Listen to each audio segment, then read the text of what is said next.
welcome back again. Today we got some big things planned. I'd like to get them hood hinges painted up, get them put on so that hood raises and lowers. Well, it raises and lowers, but we want it to stay up whenever it raises. That way I can get that cowl put in, and we're really wrapping up a lot of this. You know, there's not much left of this truck, so let's hop right into it. Alrighty guys, moving right on along with these hood hinges. What I got going on here is this one, super good shape. Put it in the vise, worked it back and forth, operated nice and smooth, no problems with it at all.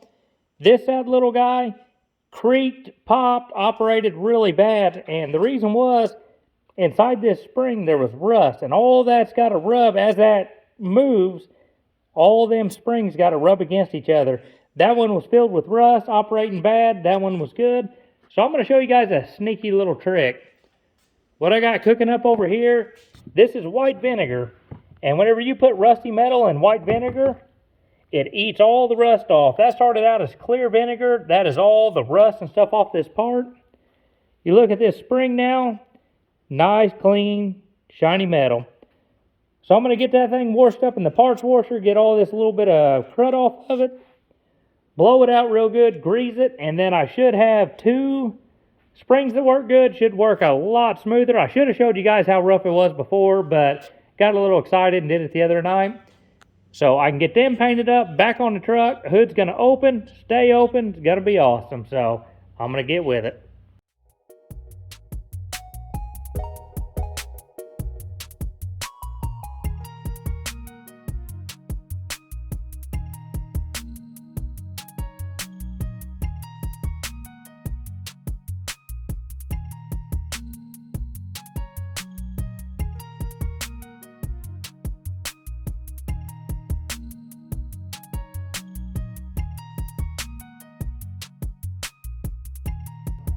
Alrighty, I know you guys have seen this before. Some of these old trucks go for sale.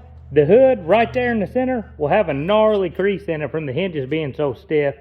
And I'm telling you guys, taking this spring off like what we did and greasing it makes all the difference. As you can see with this spring working here, you can see how that metal has to bypass itself. You get them springs off, get some grease in it, you would not believe how much that frees that thing up to work. Made a tremendous amount of difference on that one that I got the rust out. So I went ahead and did that one too. Made a big difference. Think I'm going to have good luck now. So I'm going to get these things sanded up and ready, wiped down, and try to get some paint on them.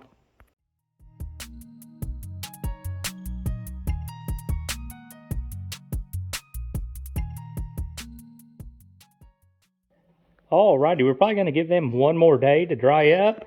Don't want to scuff them too early trying to put them on this hood. So I think now is a perfect opportunity. I still got my horns hanging down on both sides. Let's get them bad boys mounted up and maybe we can start figuring this grill situation out.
Now, if I'm going to be completely honest, I do not know how I like this setup. Seemed like a good idea for them horns. The one on the right looks a little lower because I lost the nut to it. I got to pick up a nut. But they should be even, but I don't know if I like them right over the condenser like that. I don't know. The wiring don't really look too clean. I've already cut it and changed it around. So I don't know exactly. I don't know if it would look better. I made my grounding point up here, coming right off of that stud, and this has got to be painted too. But I don't know if that would look better to put these in a loom together and then back down in the harness and then go on back and find another grounding point. I don't know. Let me put the grill on it. Let's see what it looks like. Well, I believe that's about going to do it. Somehow with this grill on it, cleaned it up a lot. It don't look bad. It looks kind of neat with them under there. So, hey, horns work. Grill kind of hides it, makes it look good. Only people that'll ever see it is you guys, so not too bad. While I'm in the wiring mood, got some tools out. I'm going to go ahead and work on these headlights and marker lights. And I'm going to draw a little schematic so I can explain a little bit better to you, because what I'm going to have to do is I want to run these turn signals. I like them better than the ones hidden in behind the grill. In order to run them, I cannot make the marker light be a turn signal. It's just going to be a parking light. And I'm going to do a little doodle and show you guys what I'm talking about. Alrighty, so the first thing you guys can see is I have terrible handwriting. But here's my plan. These marker lights got 2 wires ran to them, each one of them. You got one turn signal for your left turn. You got your other turn for your right turn. Goes to where the old socket used to be in the grill and the marker lights. Then you got your parking light that comes up, runs over to that marker light, runs up to the turn, and other marker. And the problem I'm having is with these LEDs, it used to use the turn signal. You can see it's also got a ground. You can tell by my lovely symbol. It used the turn signal bulb to ground out the marker light. So you would either be getting ground and power, or whenever it was flashing for your turn signal, it would send power down the one it was grounding out. So it'd send power down both, and that's what made it blink out. With me having LEDs, I don't have the option of grounding through the filament. So what I believe I'm going to have to do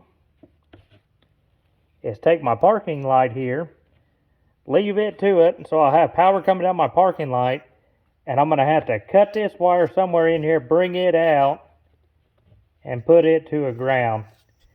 Do away with this here. Do that on both of them.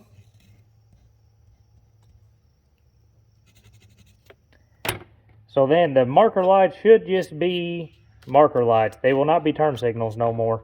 And I believe that is the only way I could really do it, unless I left an old filament bulb hid up behind the grill. Then I could use it to ground and still make my marker lights work.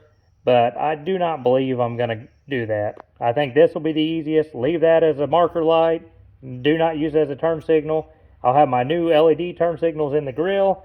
Should work out pretty good. And also, I'm going to run the parking lights on up to my LEDs because they have daytime running lights in. We'll see what that looks like. So that's what I'm going to try. I believe it'll work. We'll find out whenever I get to it.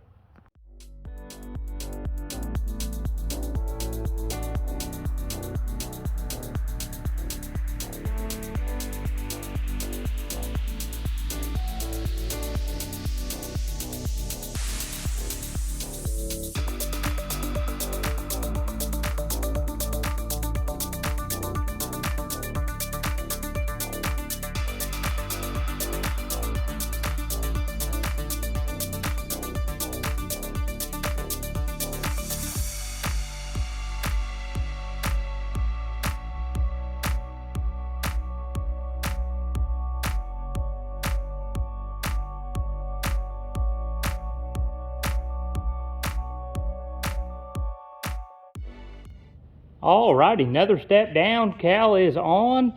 Everything went pretty good, but I will say that should have definitely went on before the hood. It was really, really tight getting it in there.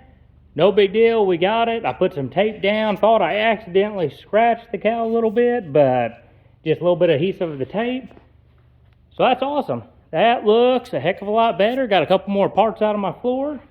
So now I think I'm gonna pop that hood and go ahead and hop on the wiring, and let's see if we can't get all these headlights figured out. Okay, I cannot film, so I will give you guys updates because that's what I can do. Here is my marker light wiring. Brown for the marker light and blue for the turn signal. Comes into the wiring harness, and right here is where it meets up with the turn signal that used to go behind the grill. So I'm going to snip that out of here, tape that back up, and then find a good grounding point for that, and I'll get back to you guys when I do.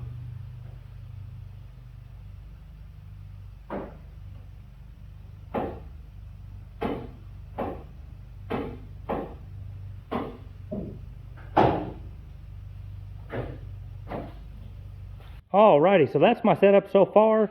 I don't know how I feel about the daytime running lights and the turn signals. It looks kind of weird when they're flashing, having the daytime running lights come back on whenever it flashes, so I don't know how I feel about that. It's real easy. I can unplug it, you know, and go from there. But I'm going to get some people's opinions, maybe look at it at night, see what it looks like. But marker lights working like a marker light, turn signals are working. Besides my flasher being out, I got to get another one. Daytime running lights are working. The next thing I'm going to do is try to hook up. Each one of these lights got a high and low beam built in it. So I'm going to wire it all in. That way the low beams will be shining down, both of them be lit up. High beams, both of them be lit up. So got to run one more wire, and then should be good after that. So I'll catch back up with you. Alrighty, here's the passenger side all wired up, and just a little bit stuff left to do, but this side's cleaned up a little bit better. Figured I'd show it to you guys. Going out to the turn signal, I did snip the blue wire, got it spliced into a ground, so it's good. Marker light will work just like the other one. I ran an extra wire down here. I don't have an end crimped on it yet. That way the low beams work on both lights instead of just the uppers. So that's good. And then here, this is for my turn signal and daytime running light. Ran through. There's the other end of my turn signal, daytime running light, and then that's for the upper light. So, all in all, everything's done. I'm going to hook it up. Let's see if she works.